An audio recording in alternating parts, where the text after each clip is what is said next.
Good morning. আরও একটি নতুন ভিডিওতে সকলকে স্বাগত। সকালে উঠে মেয়েকে নিয়ে একটু হাঁটতে বেরিয়েছিলাম রাস্তার দিকে।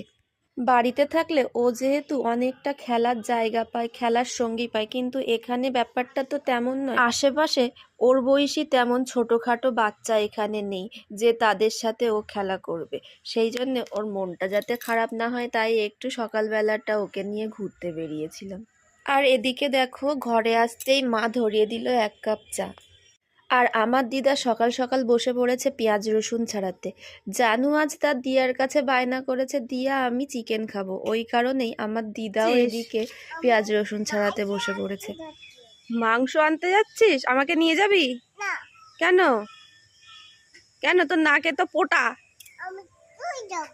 তুমি চলে যাবে? তো যাও।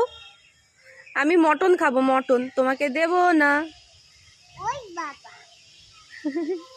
তোমাকে দেব না, দেব না।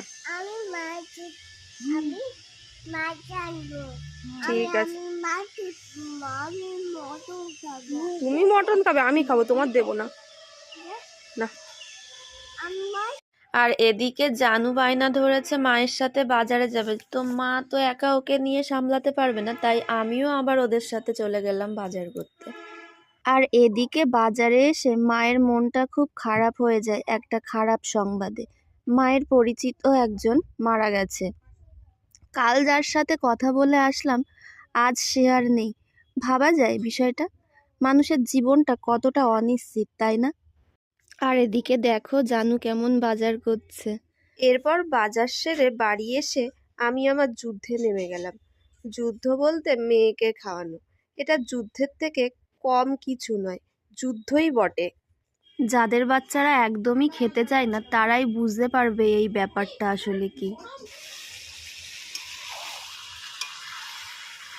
আর এদিকে মা দিদা মিলে রান্না বসিয়ে দিয়েছে। আমি বললাম একটু তাড়াতাড়ি রান্নাটা করতে, যেহেতু আজকে চিকেন হচ্ছে।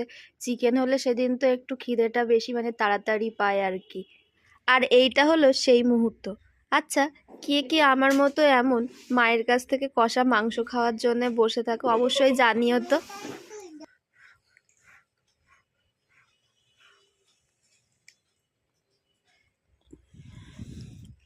টেস্টি। এটা তুমি কালকে করেছিলে না? ও বাহ, কি সুন্দর হয়েছে। ফুদিয়ে দিই, হ্যাঁ, তাহলে ঠান্ডা হয়ে যাবে আর তুমি খেতে পারবে। আর এদিকে আমি একটা জিনিস দেখে এতটা